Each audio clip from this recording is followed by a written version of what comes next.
Aleluya. Vamos a ir a la palabra de Dios en Esdras capítulo 3. Esdras, el libro de Esdras en el capítulo 3.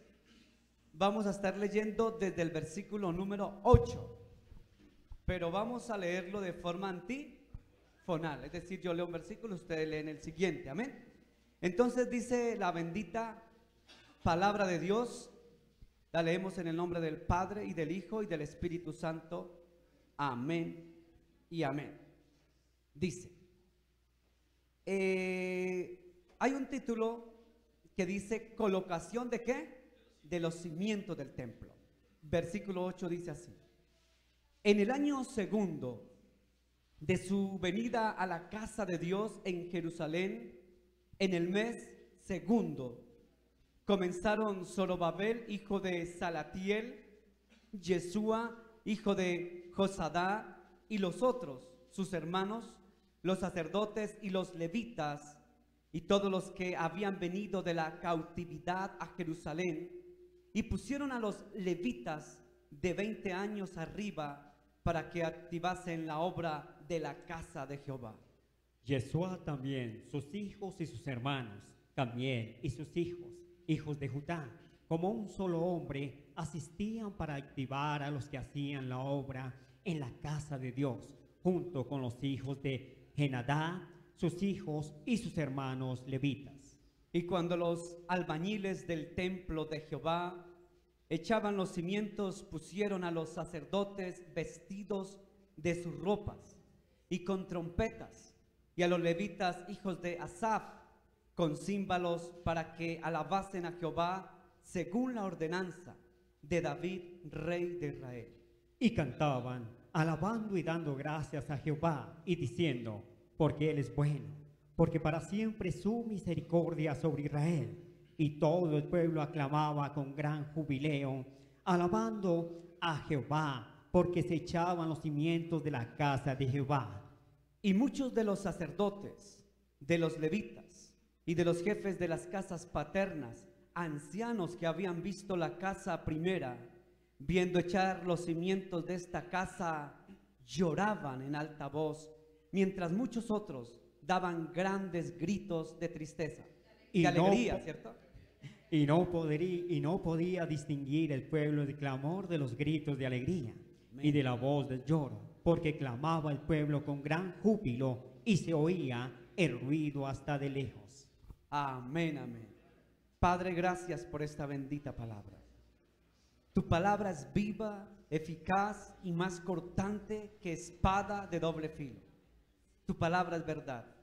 Háblanos a través de ella y con ella, Dios. Que tu palabra nos enseñe, nos aliente, nos exhorte, nos confronte, nos hable en esta mañana. Que tu palabra no vuelva vacía. Que tu palabra haga el efecto que tú quieres, Dios. Señor, háblanos por ella, Dios. Habla a través de tu palabra a este pueblo, Dios. Que yo sea el instrumento. Habla a través de tu siervo, Dios. Yo el medio, el canal, pero tú el agua viva. Señor, que seas tú, Dios, y no yo, bendito Dios. Háblame a mí, pero háblale a tu pueblo también, Padre. En el precioso nombre de Jesús. Amén, amén y amén. Puede sentarse. Gloria a Dios. Gloria a Dios. Aquí hay un título que me gusta mucho que dice colocación de los cimientos del templo. Pregunta del millón. ¿Qué son cimientos? ¿Qué es un cimiento? Una base, hermano. Es el sostén de algo, ¿cierto? Es la base de algo, el sostén de algo. Dice que es el comienzo. Pero, ¿qué dice el versículo 8? Lo vamos a volver a leer. El capítulo 3, hermano Carlos, del capítulo 3, el verso 8 de Esdras, volvamos a leer como dice. En el año segundo de su venida a la casa de Dios en Jerusalén, en el mes segundo, comenzaron Zorobabel, hijo de Salatiel, Yeshua, hijo de Josadá, y otros de sus hermanos, los sacerdotes y los levitas, y todos los que habían venido de la cautividad a Jerusalén, y pusieron a los levitas de 20 años arriba para que activasen la obra de la casa de Jehová. Amén. Miren, aquí encontramos en este versículo prácticamente se resume todo el capítulo de Esdras. Imagínense que usted también ya sabe, porque lo he explicado en otras oportunidades, que el pueblo estuvo cautivo por 70 años. ¿En dónde? En Babilonia. Al estar en cautividad en Babilonia por 70 años, imagínense que el pueblo estaba totalmente desanimado o estaba cansado. A ver, vamos a suponer una persona que, pongámoslo a nuestros tiempos, una persona que ha sido secuestrada y una vez salido del secuestro, ¿usted cree que sale con ánimo para comenzar a trabajar al otro día a las 5 de la mañana y producir y hacer, sale con ese entusiasmo? Muy bien, hermano Héctor. Una persona en cautiverio, lógicamente sale desanimada, sale cansada, sale desubicada, ¿cierto? Sale con ganas de todo menos con salir a ir a trabajar. Entonces la palabra de Dios me dice que estaban cautivos, esclavos prácticamente, en un imperio grandioso llamado el imperio babilónico. Pero resulta que me dice la escritura que algunos, el hermano Carlos leyó el versículo 8, dice que unos como Yeshua, otros tantos como Zorobabel, salieron de la cautividad, vinieron de ser cautivos y llegaron a su pueblo. ¿Cuál era el pueblo? El pueblo de Israel, es decir, Jerusalén. Jerusalén habían destruido el templo, la ciudad estaba asolada. Tenían que volver a construir por el derecho. Y el derecho, cuando usted construye una casa, ¿cuál es el derecho? Los cimientos, las bases. Entonces tenían que comenzar a construir las bases.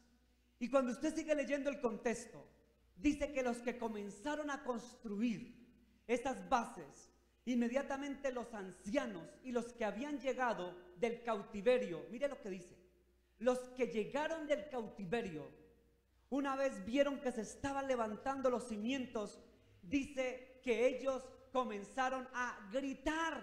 ¿Se dice así? Usted léalo bien en su casa. Pero gritaban ¿de qué? Muy bien, hermano Pedrito. ¿De qué más, hermano? Muy bien, de gozo, de felicidad. Saltaban. Y dice que los gritos y los cantos que ellos hacían, dice que se escuchaba ¿dónde? A lo lejos. Es decir, a otros pueblos, a otras ciudades, a otros lugares, el júbilo, la fiesta que ellos habían comenzado. ¿Y por qué estaban felices?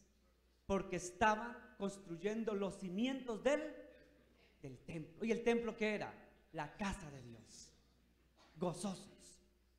O sea que venían de esclavitud, de cautiverio, pero no les importó el cansancio, la depresión, la tristeza, la angustia, el dolor, el sufrimiento. No les importó un pepino, porque lo único que ellos tenían entre ceja y ceja era levantar el templo de la casa del Señor. Tremendo, ¿no?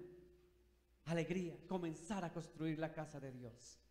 Pero a mí me llama la atención, definitivamente, es cómo el pueblo, después de llegar en cautiverio, con ese gozo comienzan a trabajar y con esa alegría hacen las cosas. Mire, ¿venían de qué? Cautiverio. Venían de cautiverio. Y con ese gozo, una persona en cautiverio está mal alimentada, ¿cierto? Casi que desnutrida. ¿Y por qué me mira a mí? Yo soy flaquito, pero no desnutrido. Soy flaquito, pero no desnutrido, no voy a decir. Entonces, una persona casi desnutrida, sin aliento, sin ánimo, y comenzaron a construir los cimientos del templo con ese amor, con esa pasión, con esa alegría tan tremenda. ¿Y cuándo ocurrió esto? Dice que esto fue en el año segundo de su venida. Dice que fue en el mes segundo. No me haga cuentas alegres. El mes segundo, entonces enero y febrero. Febrero del año 2. Del 2002. No, esto fue el año aproximado del año 535 aproximadamente. Le doy datos aproximados, ¿listo? Entonces comenzaron en esa época a construir y duraron 20 años, casi 20 años, levantando el templo. Ojo, mire, 20 años sudándola. O sea que si pasaron 20 años, ¿en qué año acabaron de construir ese segundo templo? En el 515, 516 al 515, antes de Cristo. El que era el arquitecto, el trabajador, el que le puso, digamos, el maestro general, se llamó ¿cómo? Muy bien, Pedrito, Zorobabel. Pero resulta que con Zorobabel había un gobernante que se llamó Nehemías. Mire que era todo bien organizado. Mire que Dios siempre tiene bien organizado. Había un gobernante llamado Nehemías. Había el director de la orquesta para trabajar, realizar los trabajos, que era Zorobabel. Y había un sacerdote. ¿Cómo se llamaba el sacerdote? No era Urías. Muy bien, el sacerdote Esdras. Estaba tres personajes: el gobernador, el sacerdote que era el líder espiritual, y estaba ¿quién otro? Esdras. ¿Qué sacerdote que es Esdras? El Zorobabel, que era el que dirigía la obra, los trabajos, los cimientos, la obra. Estos tres personajes, que fueron los que le dieron a la obra sus inicios y su terminación 20 años después, junto con el pueblo lo hicieron con toda la alegría y todo el gozo del mundo. ¿Usted sabe qué significa la palabra Esdras? La palabra Esdras es una palabra hebrea que traducida al español quiere decir: Dios me ayuda, o Dios es mi ayuda, o Dios es mi ayudador, o la ayuda viene de Dios. O sea que la palabra Esdras quiere decir ayudador, ayuda. Porque ¿a quién le ayudó Esdras? A Zorobabel y al gobernador Nehemías. Ayudador. ¿Sabe que en la iglesia de Dios tienen que haber ayudadores o colaboradores? Porque la obra no se mueve solo por el arquitecto, el ingeniero. La obra se mueve por los obreros, los ayudadores, se mueve por una cantidad de gente. O sea que nosotros debemos de ser como Esdras. ¿Los que qué? Los que ayudan. Vamos a ver cómo es esto de Esdras. ¿De dónde vino Esdras? Esdras viene de la palabra hebrea Jezrá, que significa Dios es mi ayuda. Le voy a dar varias características de Esdras. Una de las características de Esdras era que era ¿qué? Sacerdote de Judá. ¿Era en el norte o en el sur? Samaria era en el norte, Judá en el sur. Era sacerdote de Judá, o sea, del sur. ¿Qué más era Esdras? Sacerdote que volvió ¿de dónde? ¿Llegó de relaz, de estar en luna de miel? No, de cautiverio. ¿Llegó de Babilonia con quién? ¿Quién era Zorobabel? El que construyó y ayudó a levantar la obra. Esdras fue el colaborador ¿de quién? ¿Quién era Nehemías? El gobernador. Esdras era, escuche lo que era Esdras.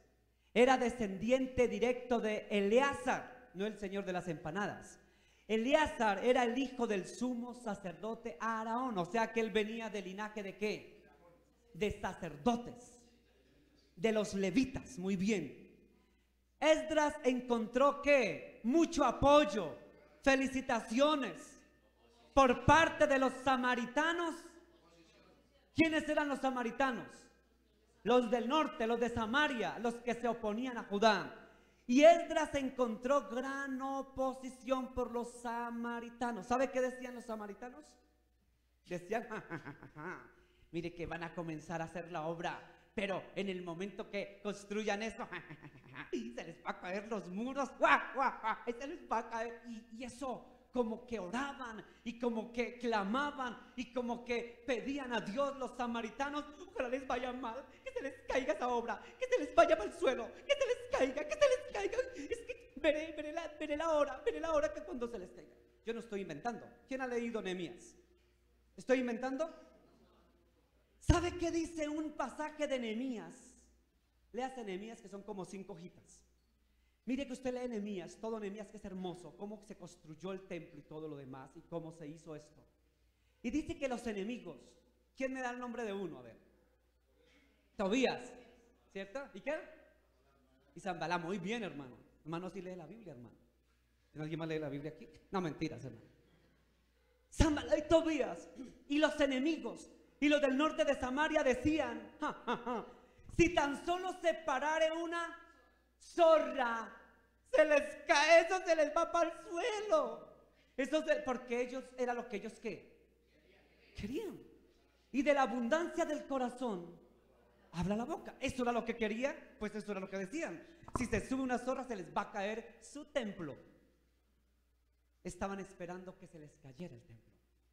Y Dios no permitió que el templo se les cayera porque estaba el respaldo del Dios de Israel. Entonces no se les cayó, por más que ellos deseaban que se cayeran los muros del templo.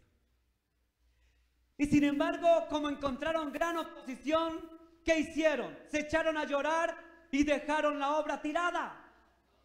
Sí, Satinita, ¿es cierto que no? No. ¿Qué hicieron cuando encontraron gran oposición?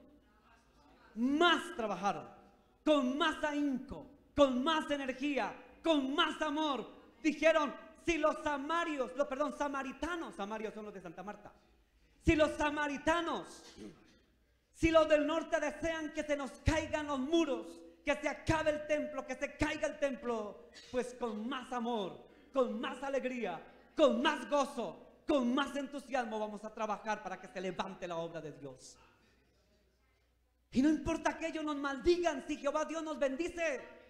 Y trabajaban con más ahínco, trabajaban con más amor. Y el sacerdote Esdras, ¿qué quiere decir Esdras? El que ayuda, oh Dios es mi ayuda. Como tenía nombre de ayudador, dijo: no, aquí yo no vine a ser un espectador de esto. Yo vine fue a ¿qué? Muy bien, dígalo duro, hermano. Vine fue a ayudar, porque para eso me llamo el ayudador. Y si Dios me ayuda, pues yo ayudo, porque de lo que de gracia recibo, de gracia doy.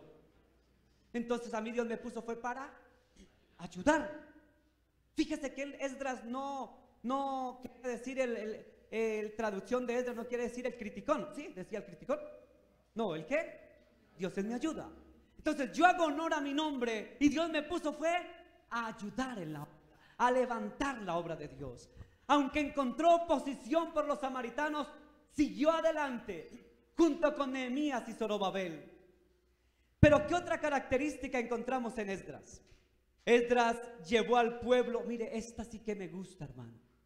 Esdras llevó nuevamente al pueblo ¿a qué? A los salmos, a la escritura, donde clamaban por... Yo quiero que se le queden estas dos palabras. Clamaban por dos palabras, ¿qué? Salvación y ayuda. No se les olvide, porque la prédica de hoy va para allá. Salvación y... Usted sabe, bueno, vamos a seguir aquí ahorita, seguimos con la palabra. La palabra Hosana es una palabra de origen hebrea, Hoshaná, y de la palabra aramea Hosana, que significa, ¿qué significa? Sálvanos, ayúdanos, ten piedad, ten misericordia. Esta palabra también es utilizada como una expresión de aclamación, admiración o alabanza. Cuando usted encuentre la palabra Hosana, tiene dos connotaciones. ¿Cuáles son? Una, para pedir auxilio, ayuda, clamor, sálvanos y ayúdanos. Y la otra connotación de Hosana es ¿qué? Es de admiración, es de alabanza. ¿Listo? O sea que tiene dos connotaciones. En el judaísmo la expresión Hosana es una oración basada en ¿qué? En los salmos que se cantaba en la fiesta de la Pascua y otras celebraciones como la fiesta de los tabernáculos. Hasta ahí. Mire que aquí volvemos otra vez a Esdras. Usted sabe cuando Esdras comenzó a construir cuando comenzaron a construir el templo en el 535 aproximadamente antes de Cristo, ¿sabe qué fiesta estaban celebrando ellos? La fiesta de las cabañas, o la fiesta de los tabernáculos, o el famoso fiesta del Sukkot. Estaban celebrando la fiesta de las cabañas en ese momento. Y mire que me llama la atención. Vaya usted a Esdras capítulo 3, versículo 10 y versículo 11. Cuando los albañiles del templo de Jehová echaban los cimientos, pusieron a los sacerdotes vestidos con sus ropas y con trompetas, y a los levitas hijos de Asaf con címbalos, para que alabasen a Jehová según la ordenanza de David, rey de Israel. ¿Y qué hacían? Y cantaban, alabando y dando ¿qué? Gracias a Jehová, diciendo, ¿qué decían? Porque Él es bueno, porque para siempre su misericordia sobre Israel. Y todo el pueblo clamaba. ¿Usted sabe qué salmo estaban interpretando ellos? El Salmo 118.1, como dice mi hermano Carlos Melo. Salmo 118.1. Alabad a Jehová porque Él es bueno, porque para siempre es su misericordia. Amén. Alabad a Jehová porque Él es bueno, porque para siempre es su misericordia. Ellos estaban entonando el Salmo 118 y otros salmos como el 107, 106, pero su base era el Salmo 118. ¿Sabe qué título tiene el Salmo 118? Salmo de gratitud por la salvación y por la ayuda de Dios. ¿Qué quiere decir la palabra Hosana? Sálvanos y ayúdanos. El Salmo del Hosana se estaba interpretando aquí. Hosana, Hosana, sálvanos. Ayúdanos, Señor, porque no podemos solos. ¿Qué dice el versículo 7 y 8 ahí, Carlitos, del capítulo 3? Jehová está conmigo entre los que me ayudan. Por Amén. tanto, yo veré mi deseo en los que me aborrecen. Mejor es confiar en Jehová Amén. que confiar en el hombre. Amén. Mire lo que dice el Salmo 118, 7 y 8. Jehová está conmigo dentro de los que me ayudan. Porque es mejor confiar en quién. Confiar en Dios, en Jehová, que confiar en los hombres. Me ayuda es del Señor. La ayuda nuestra viene por parte de Dios. ¿Quién escribió este Salmo 118? Parece que fue David. David reconocía que él necesitaba quien lo ayudara y quien lo salvara.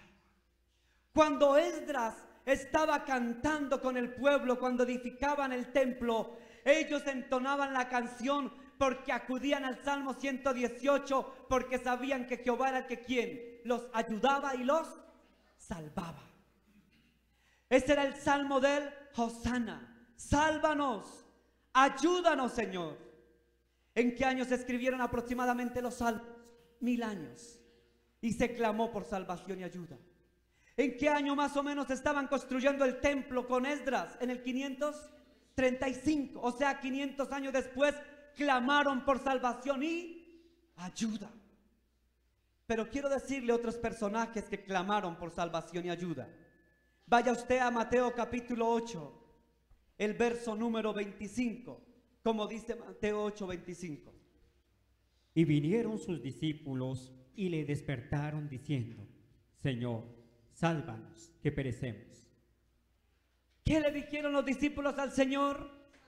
Señor, sálvanos. Otras versiones dice: Señor, ayúdanos, porque perecemos. Era la exclamación del ¿qué? Del Hosana. Exclamación de auxilio, de ayuda. Señor, ayúdanos, sálvanos, ayúdanos, Señor. La expresión de Hosana viene desde el Antiguo Testamento hasta el final del Apocalipsis. El Hosana debe estar en nuestras palabras. Mire que esta mañana, como a las 2 de la mañana, estaba yo orando y decía, el título de la prédica ya lo tenía, ya lo había mandado a mi hermano Alejo para imprimirlo, pero dije, no, este tal vez no era el título. El título debió haber sido la oración de este último tiempo. ¿Sabe por qué? Porque esta debe ser la oración de este último tiempo. La oración del último tiempo, la oración del tiempo final debe ser: Señor, sálvanos y ayúdanos. ¿Por qué, pastor? Hermano, comenzó la iglesia a entrar en el tiempo más difícil. Hablábamos en el ayuno pasado con mi hermana Loida y decía mi hermana Loida: pastor, es increíble, es sorprendente ver cómo la iglesia cristiana en todo el mundo entró en un adormecimiento, entró en un letargo, entró en una crisis. Y la iglesia está orando por todo. Y la iglesia está orando absolutamente por todo, pero no está haciendo la oración que Dios quiere que nosotros comencemos a hacer en estos tiempos. Sálvanos y ayúdanos. Los discípulos lo entendieron y clamaron: Señor, sálvanos, ayúdanos, porque perecemos. David, a través del Salmo 18, clamó la oración de Hosana. Esdras, cuando construyó los cimientos del templo, hizo y leyeron el Salmo 118, que era la oración del Hosana. Encontramos a los discípulos en el primer siglo haciendo la exclamación del Hosana. Ayúdanos y sálvanos, Dios, porque perecemos. A través de la historia encontramos que los hombres de Dios hacían la oración del Hosana, del clamor, de la ayuda, porque eran conscientes que sin Dios, sin el Señor, nada podemos hacer. Hoy en día, hermano, el pueblo ora de todas las formas. Oran en lenguas ahora, que la oración en lenguas, y si tú no hablas en lenguas, entonces, ¿pero qué dice Pablo? Que si no oras con el entendimiento, de nada te sirve hablar en 20,000 lenguas. Pero se nos ha olvidado hacer la oración del Hosana. ¿Cuál es la oración de la Hosana, pastor? Es la oración de la exclamación de que necesitamos ser salvos, ser salvados y ayudados, porque nuestras vidas están a un hilito de caer. ¿Quién me dice que no? Porque el que se cree firme, mire que no caiga. Pero ¿cómo así, pastor? Si yo he sabido que tú lo declaras, y yo lo declaro, y yo lo confieso y lo profetizo, y todo lo que tú profetices y proclames será hecho. Eso tal vez nos han enseñado y tiene cierta lógica bíblica, pero en su contexto va más allá. Va más allá. El proclamar y declarar va más allá. Fíjese que el mismo, sigamos con la Biblia, los discípulos hicieron la oración del Hosana. Vaya usted a Juan capítulo 12, verso 3. No solamente los discípulos lo hicieron, les voy a decir quién más hizo esta oración. Tomaron ramas de palmera y salieron a recibirle y clamaban: Hosana, bendito el que viene en el nombre del Señor, el Rey de Israel. Amén. Hosana. Vaya al Salmo otra vez, devuélvase, Carlitos, al Salmo 118, el versículo 25 y el versículo número 26. Oh Jehová, sálvanos, ahora te ruego. Sálvanos. Te ruego, oh Jehová, que nos hagas prosperar ahora. Bendito el que viene en el nombre de Jehová. Desde la casa de Jehová os bendecimos. Tremendo esto. Tremendo. Mire que usted, cuando hace la conexión, Esdras levantó el clamor del Salmo 118. Cuando usted ve aquí a los discípulos, hicieron una expresión de clamor del Salmo 118. Y ahora nos encontramos que viene la multitud, ¿cierto? ¿Qué estaba pasando en ese momento? Dice que estaba entrando ¿quién? Jesús. ¿Por dónde entraba Jesús? Entraba por la puerta oriental, por Jerusalén, en un pollino, en un burrito, ¿se acuerdan? Lo que nos llamaban el domingo ¿de qué? De Ramos. Entonces resulta que comenzaron a extenderle sábanas o manteles o lo como se llame y palmas y gritaban: Hosana, Hosana, bendito el que viene en el nombre del Señor, el Dios de Israel, el Rey. Hosana.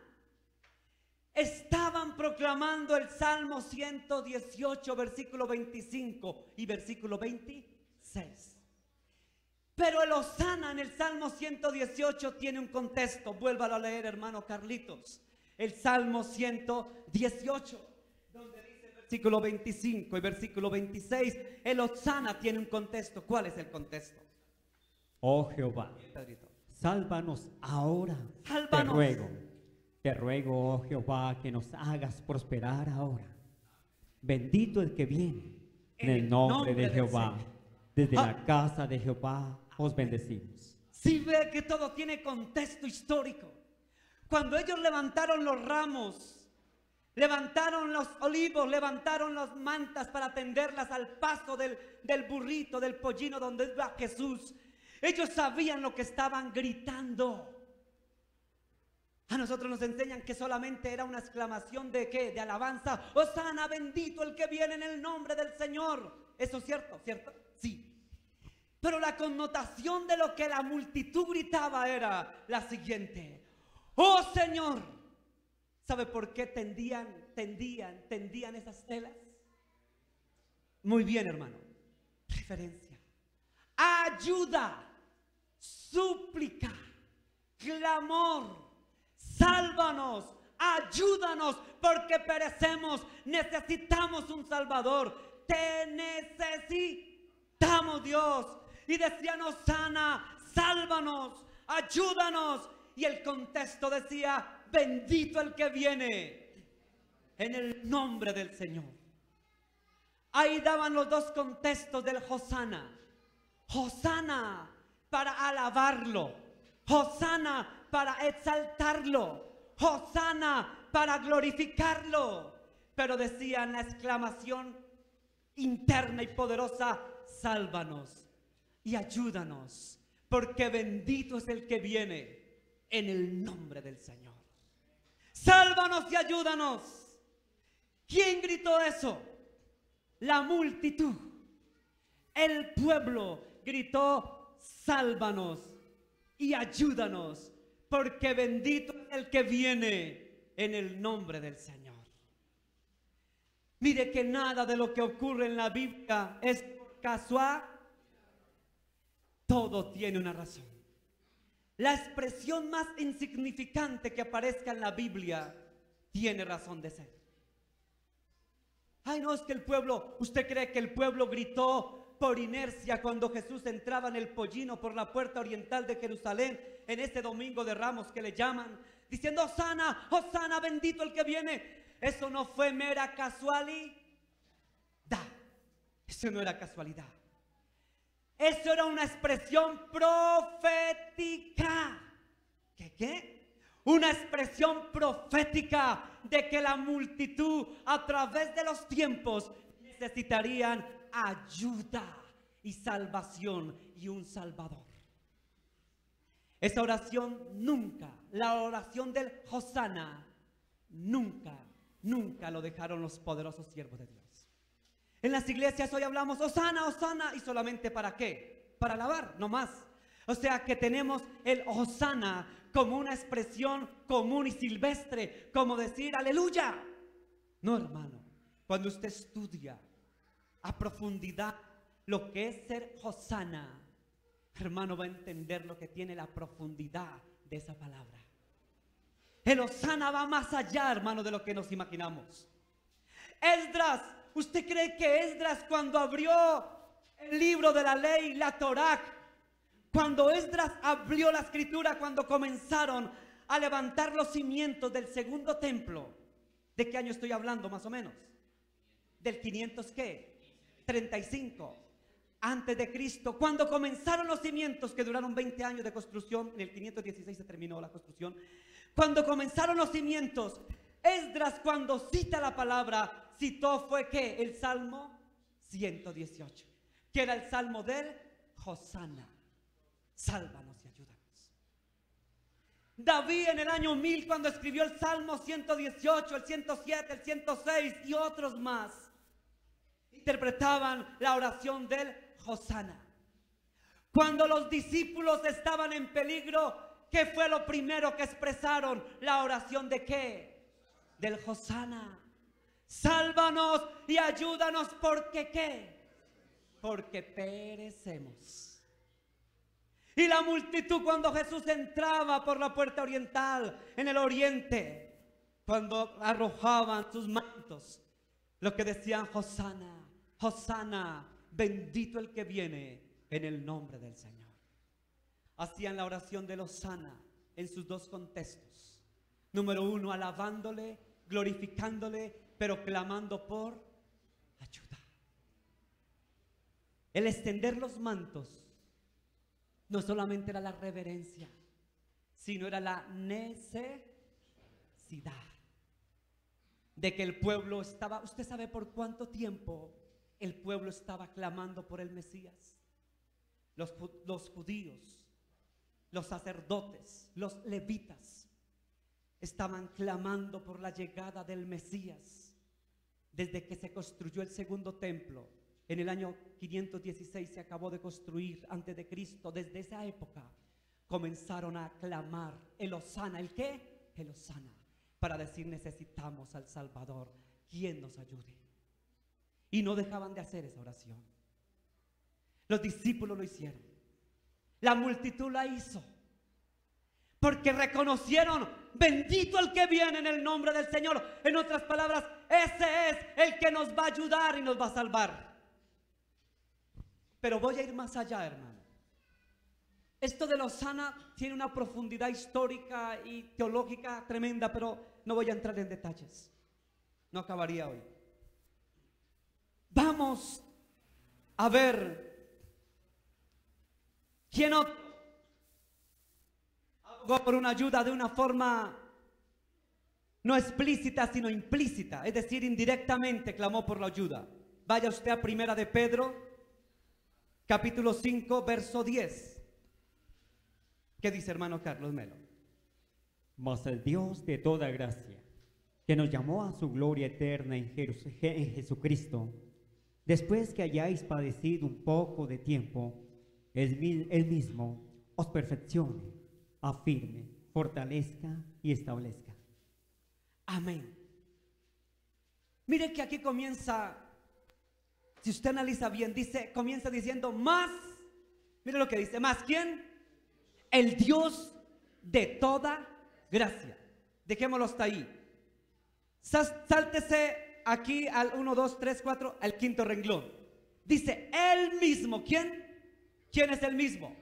Dios mismo. Que haga, nos perfeccione, nos afirme, nos fortalezca y nos establezca. Cuando mi hermano hizo la oración de entrada, hablaba: Señor, solo tú nos puedes fortalecer, ayudar, solo tú. Esa es la oración de Hosana.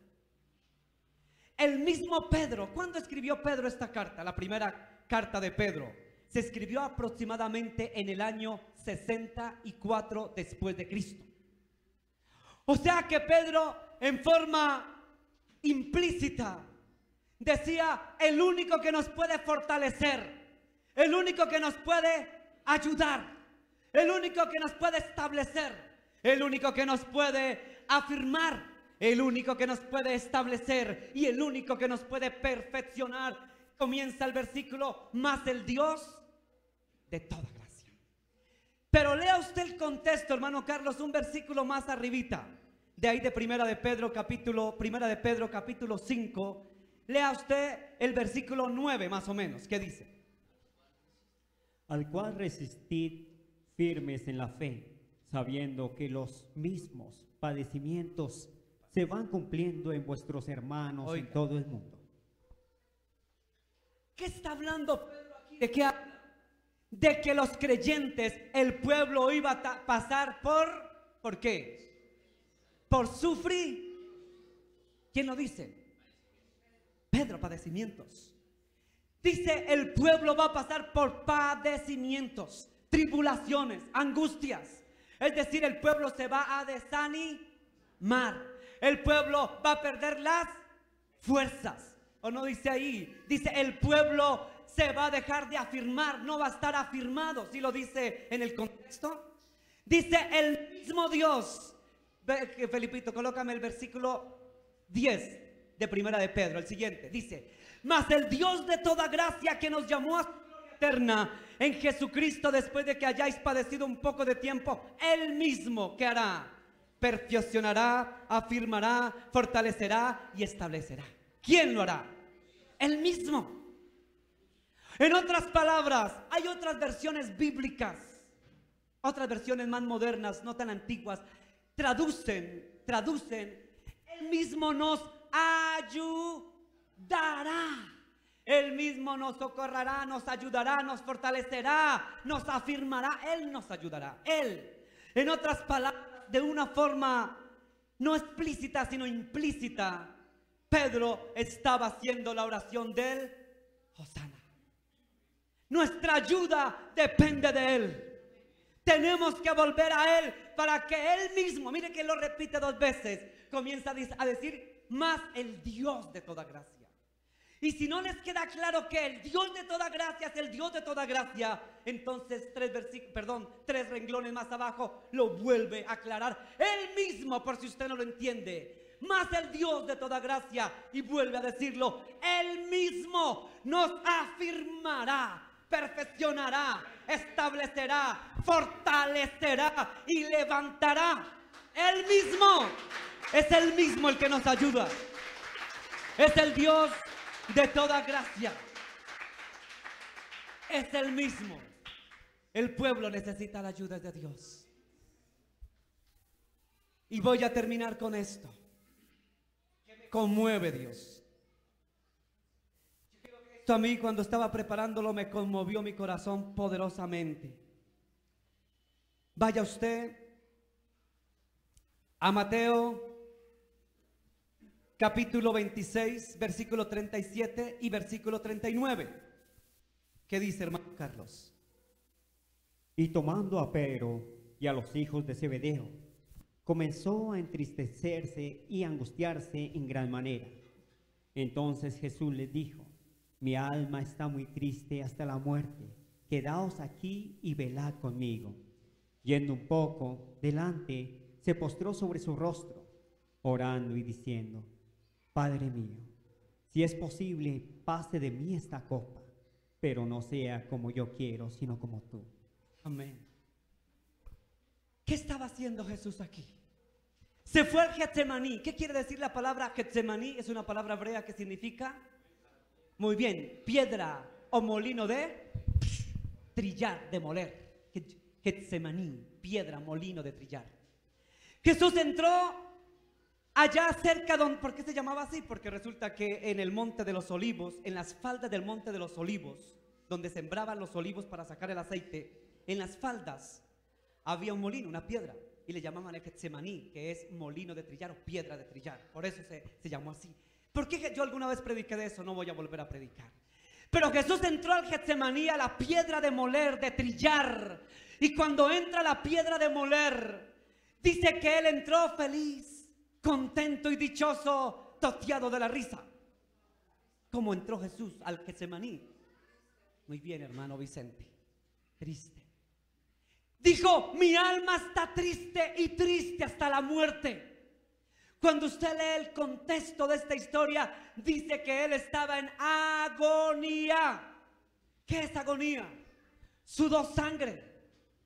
Es decir, que el grado del estrés más poderoso del mundo lo ha tenido Jesús, tanto que se reventaron sus vasos capilares. Explotaron de la angustia, del sufrimiento. Y dice, Padre, ¿a quién fue el Señor?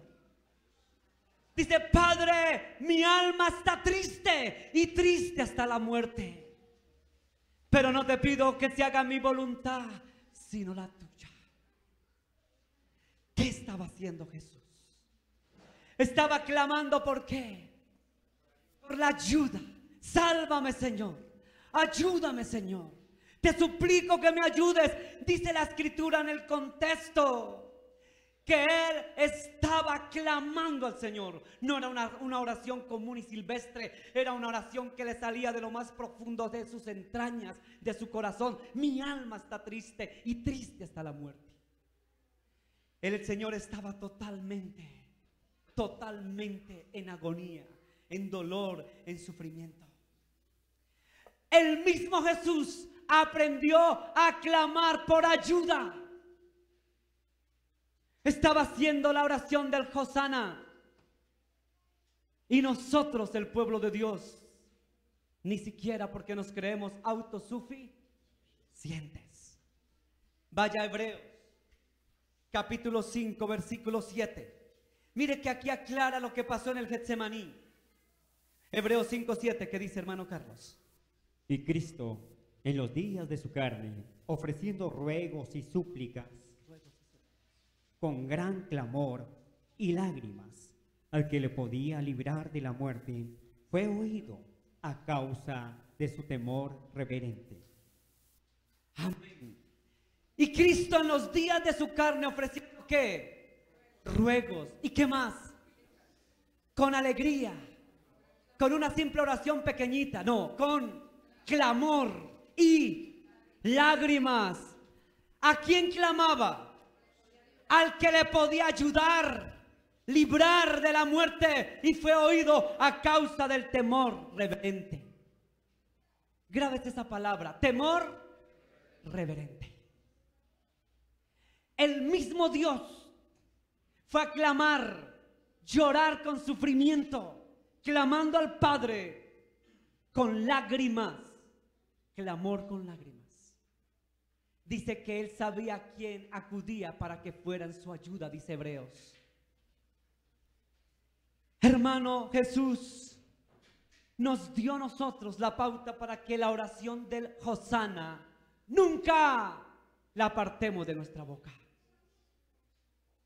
Sabe que hoy en día pocas veces escuchamos orar al pueblo la oración del Hosana. Ayúdanos y sálvanos. Porque el que hace la oración del sálvanos y ayúdanos es el único que entiende que es débil, que con sus fuerzas no puede, que sin él nada puede hacer. Y este versículo sí que me hizo llorar cuando lo estaba preparando, porque lloré. Juan 12, versículo 27, lo que termina orando el Dios Todopoderoso hecho carne, Jesús. Juan 12.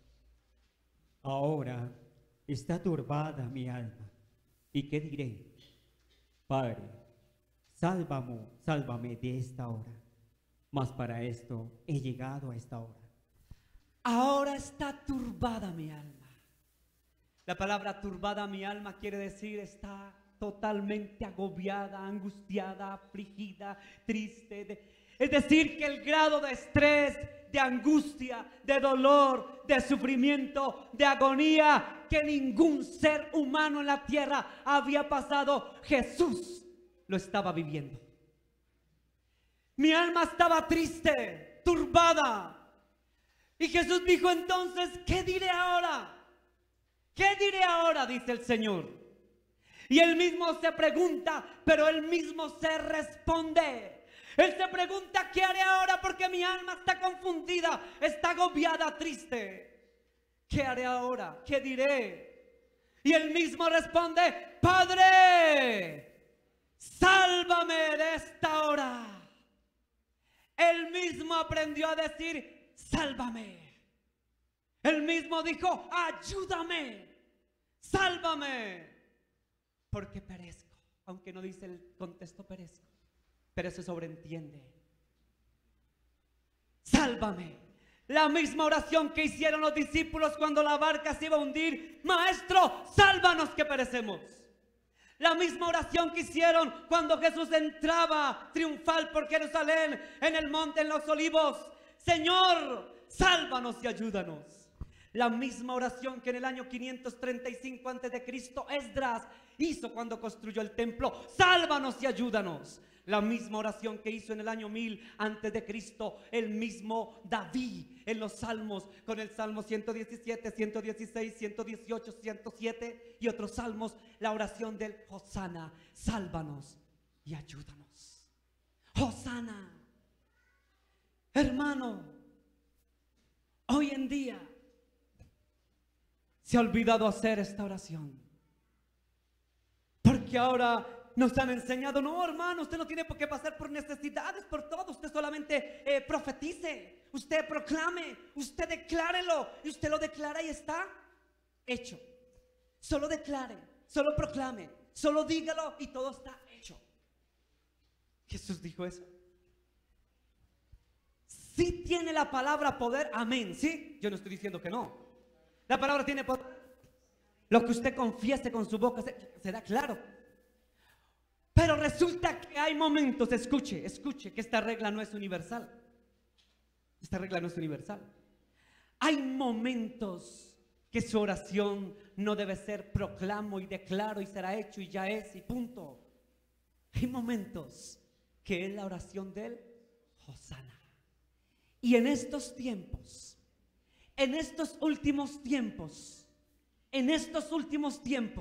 la oración que debe ser más proclamada por los siervos de Dios es la oración del Hosana. Sálvanos porque perecemos. Y le voy a decir por qué. Yo no sé si usted se ha dado cuenta, pero día tras día los cristianos que estaban firmes se están echando para atrás. Yo no sé si usted se está dando cuenta, pero muchos que se han creído firmes en el Señor, ¡pum!, han caído. Yo no sé si usted se ha dado cuenta, pero muchos que están en la cuerda floja han resbalado. Y yo no sé si usted se ha dado cuenta, pero muchos han perdido la fe.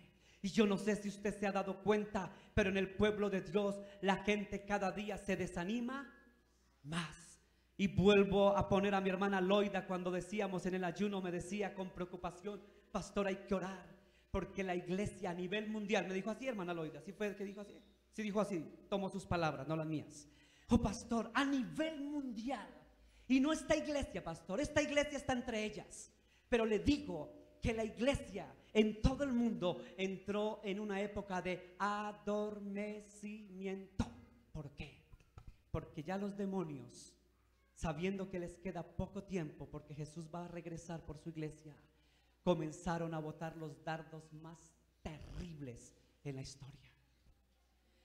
Yo no quiero ser cansón, pero alguna vez, hace 2 años, yo les conté un sueño. Hace 2 años les conté un sueño que yo tuve. Ese sueño, los que no se los conté, se los voy a contar. Para otros será repetición de la repetidera. Soñé un día con gran susto porque me levanté, pero súper asustado. Que yo estaba a lo lejos y un poco de volcanes comenzaron a hacer erupción.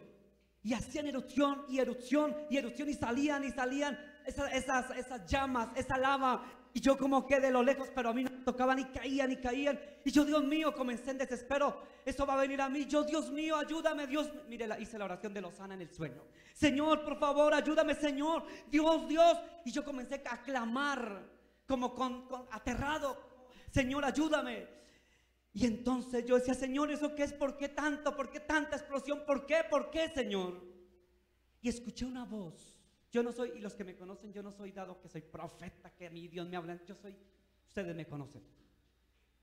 Pero hermanos, escuché una voz, pero palpable, que me dijo: esos volcanes dijo, son la explosión de los últimos tiempos, donde saldrán millones de demonios para estos últimos. Una voz me lo dijo así: millones de demonios saldrán. Yo, ¿qué? ¿De volcanes? ¿De volcanes? Así, y me levanté asustado. Hermano, quiero decirle que desde esa época, ahora usted analice y cada día usted escucha por noticias la cantidad de volcanes que están haciendo erupción. Y la gente en la tierra más maldadosa, la gente más perversa, la gente más degenerada, la gente más pervertida, y los tiempos son más tremendos en la tierra. Yo decía en estos días: Señor, Ahora sí creo ese sueño que están levantándose, saliendo de los infiernos, saliendo de los abismos, los demonios más poderosos. ¿Sabe para qué? Para controlar el mundo. Porque ellos son los que van a trabajar para el anticristo. ¿Cómo trabajan los demonios? No espere que le salga, ¡ay, Pedrito! No, así no le va a salir un demonio. El demonio no le va a trabajar así. ¡Ay, hermano! ¡Ay, te tengo! No, así no le va a salir, con cachitos y cola. Esos demonios están saliendo a la superficie. ¿Para qué? Para desanimar, para desalentar, para confundir, para desviar, para crear más doctrinas raras. Ahorita hay otra corriente que Dios es mujer. Bueno, es otro cuento que no voy a predicar, que Dios es mujer, Dios no es hombre. Salió una nueva iglesia, religión, secta que está proclamando eso, y detrás de él corre así de gente así están corriendo. ¿Y sabe quiénes están corriendo? Cristianos. Escuche, cristianos son los que están corriendo. ¿Por qué?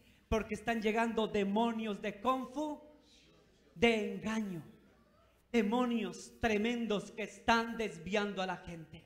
Ahora entonces usted me dirá, ahora entiendo, pastor, por qué si tengo que hacer en estos tiempos la oración del Hosana. Sálvanos y ayúdanos, como dijeron los discípulos, sálvanos porque perecemos. Usted y yo, aquí me meto yo como pastor, usted y yo, todos ustedes y yo, si nos descuidamos un segundo, el diablo nos da 3 vueltas. Yo que estoy en esto de los pastores, ¿sabe cuántos pastores en los últimos 3 años he visto que están retrocediendo, entregando las iglesias? Así. Hace poco uno se suicidó, ¿cierto? Ustedes supieron. Otros están yendo con sus amantes. Otros están robando, que escuché hace poquito uno por ahí que engañó, mi esposa fue la que me dijo, ¿no? Que engañó por ahí a unos artistas, actores de televisión, un pastor, ¿cierto? Y les tumbó un poco de plata, dice que pastor. Hermano, entonces estamos en tiempos peligrosísimos.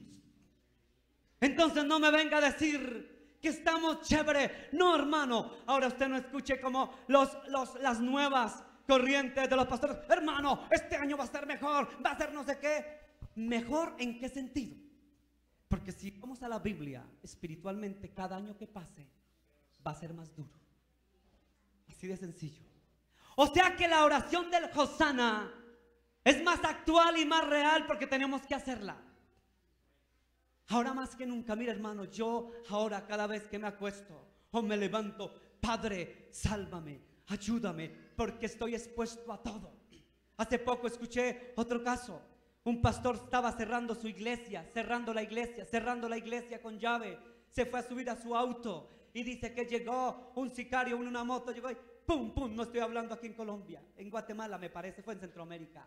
Y pa. Hermanos, estamos en tiempos donde en cualquier momento pendemos nuestra vida de un hilo. Hermano, estamos expuestos a que nos muramos en cualquier segundo. Hoy salimos y no sabemos si regresamos. La vida nos puede cambiar en segundos. Hoy estamos aquí muy chévere y mañana podemos estar en la cárcel, ¿cierto? O en el cementerio o en una clínica. Hermana Ana María, usted que vivió hace 8 días, estuvo en todo eso. Le cambió la vida a 3 personas. Uno en el cementerio, otros en la clínica y posiblemente otro en la cárcel. La vida puede cambiar en un segundo. Por eso todos los días de nuestra vida tenemos que decir, Dios mío, sálvanos y ayúdanos, porque no sabemos qué puede pasar hoy. Sea con nuestro cuerpo, o sea que nuestra alma se desvíe y peque y resbale, porque Pablo decía que el que se crea firme mire que no caiga. Estamos pendiendo de un hilito. En cualquier momento podemos caer. Hablo espiritual o emocionalmente. En cualquier momento nos podemos morir o nos pueden matar. En cualquier momento se nos puede cambiar nuestra vida. En cualquier minuto. Por eso esa oración debe ser más actualizada que nunca. Sálvanos y ayúdanos. Vamos a orar, iglesia. Y vamos a darle gracias al Dios Todopoderoso, al Dios de Israel. La Biblia nos cuenta de la historia que los grandes hombres de Dios reconocieron en los salmos la oración del Hosana. Entendieron que esta no era una simple palabra. Esta no era una simple palabra. Los siervos de Dios entendieron que esta palabra no era solamente una exclamación de admiración o de adoración. No. ¿Era adoración? Claro que sí. ¿Era admiración? Claro que sí. ¿Era adoración y alabanza para el Señor? Claro que sí. Pero también era la oración más sincera. Era el clamor más honesto que los hombres de Dios y el mismo Jesús hizo. El mismo Jesús, faltando apenas un día para ir a la cruz. Pues ahora, ¿qué diré? Dijo el Señor, se preguntó. Ahora, ¿yo qué diré? Porque mi alma está cansada. Mi alma está afligida. Mi alma está atribulada. Mi alma está confundida. Mi alma está triste y triste hasta la muerte. ¿Qué diré yo al Padre ahora? Y él mismo se responde con su sabiduría lo que tenía que decir al Padre. Padre, sálvame, porque esta es la hora, Padre. Padre, sálvame, ayúdame, Padre.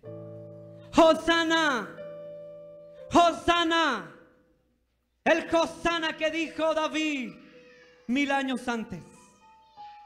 El Hosana que dijo Esdras cuando estaban construyendo los cimientos del templo.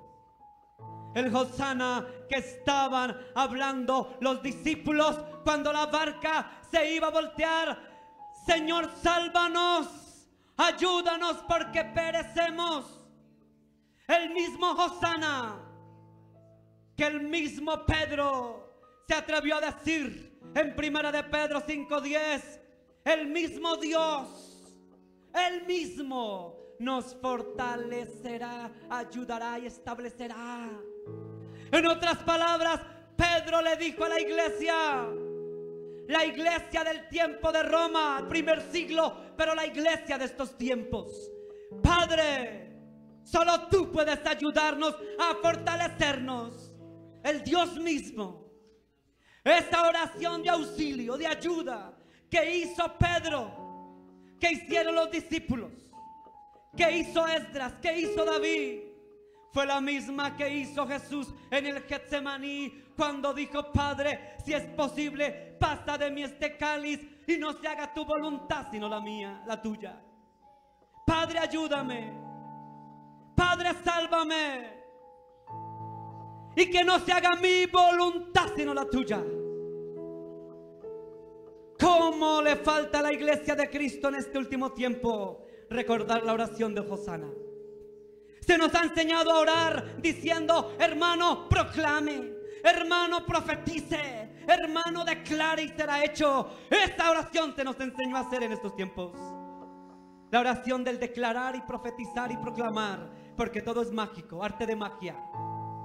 Pero el mismo Jesús no proclamó ni declaró, sino pidió y clamó. Clamó con dolor, ruego y sufrimiento. Clamó al Padre y dijo: Padre, si es posible, hágase tu voluntad. Diferente a la oración de los siervos hoy en día: declaro que será para mí, porque ya lo declaré. Ese clamor de Jesús hoy nos enseña que es la voluntad del Padre la que se hace. Y si es su voluntad, la voluntad del Padre es perfecta y agradable. Y hágase tu voluntad en la tierra como en los cielos, dice el Padre nuestro. Es tu voluntad, Padre, y no la mía. Hágase tu voluntad, Padre. ¿Cómo hemos cambiado la oración en estos tiempos? La oración del Hosana. La oración del Hosana se dejó hace años atrás, porque ahora nos enseñaron a orar diferente. Solo hermano ore en lenguas, profetice, proclama y declara y será hecho. Qué diferente a la oración que me enseña la Escritura. La oración del clamor con ruego y súplica, si es la voluntad del Padre. La oración que me enseña el Padre Nuestro, donde dice: hágase tu voluntad, Padre, en la tierra y en los cielos. La oración que me enseñó Jesús en el Getsemaní, cuando dijo: Padre, si es posible, pase de mí este cáliz, pero no se haga mi voluntad, sino la tuya. Y la oración que terminó diciendo Jesús en Juan 12:27, cuando dice: y yo ahora qué diré al Padre. Ahora yo qué voy a hacer, voy a declarar. Él dijo: ahora yo qué diré. Y él mismo se responde: yo ya sé qué diré. Y le diré a mi Padre. Y le diré a mi Padre: Padre, sálvame y ayúdame. Sálvame, Señor, porque ha llegado la hora. Esa es la oración que se nos ha olvidado hacer a los siervos de Dios, a la iglesia de Jesús. La iglesia de Jesús ha cambiado la oración, porque ahora todo es actitud positiva, mentalismo. Esa es la oración que ha cambiado en este tiempo. La oración que ha cambiado, pero no es la oración que el Señor quiere para estos tiempos. Porque han llegado los tiempos más difíciles de la historia del planeta Tierra. Y ahora la oración ha cambiado y tiene que cambiar y debe cambiar. Ahora es tiempo de que usted ore más que nunca por sus hijos. Hoy en día es la hora de que como padres tenemos que orar más por nuestros hijos más que nunca. Hoy es el día que toca decir: ¿qué diré ahora yo? ¿Qué diré ahora? Papá y mamá que me escuchan. Hoy, ¿qué le dirás tú a Dios? ¿Qué le dirás al Padre hoy? Hoy tendrás que decirle desde hoy al Padre: Padre, sálvame y ayúdame. Porque mis hijos se están desviando. Porque mi casa se está desviando. Porque yo estoy entrando en desánimo, en desaliento, en pereza espiritual. Porque el enemigo ya no me deja orar. Me tiene entretenido con el celular, con el computador, con el cansancio, con el estudio, con el trabajo. Me está entreteniendo. Padre, ¿qué hago ahora? ¿Qué te digo yo? Ayúdame y sálvame. Ahora, ¿qué diré al Padre? Le diré a mi Padre como dijo aquel hombre que llegó donde su padre y le dijo: Padre, he pecado contra el cielo y contra ti, ya no soy digno de que me llames tu hijo. Ahora, ¿qué le diremos al Padre? Padre, ayúdame. Padre, me estoy desanimando más que nunca, Padre. Nunca antes había sentido tanto desánimo, desaliento como este año, Padre. Padre, nunca antes me había sentido tan desanimado, Padre. Padre, nunca antes me había sentido tan incómodo. Nunca antes me había sentido con tantos deseos de volver al mundo, de volver atrás, de volver a tomar cerveza, de volver a tomar cigarrillo, droga. Padre, nunca antes, Padre, había sentido el deseo de volver atrás. De que me agrade tanto el mundo, de que el mundo me esté arrastrando, de que el mundo me esté jalando, Padre. Padre, nunca antes me había sentido tan desalentado, Padre. Padre, nunca antes había sentido tanto desaliento de ir a la iglesia, tanto desánimo como ahora, Padre. Padre, nunca antes había sentido tanto desgano de trabajar en la obra de Dios como lo hizo Nehemías. Llegaron del cautiverio como lo hizo Zorobabel, como lo hizo Esdras. Ayudador, ayudó a construir la obra. Esdras quiere decir el que ayuda. Dios me ayuda. Dios, ayúdanos y sálvanos. Que seamos los ayudantes de tu obra. Que seamos esos Esdras. Que seamos esos Esdras. Que seamos esos Esdras, Dios. Ayúdanos a ser esos Esdras, Dios.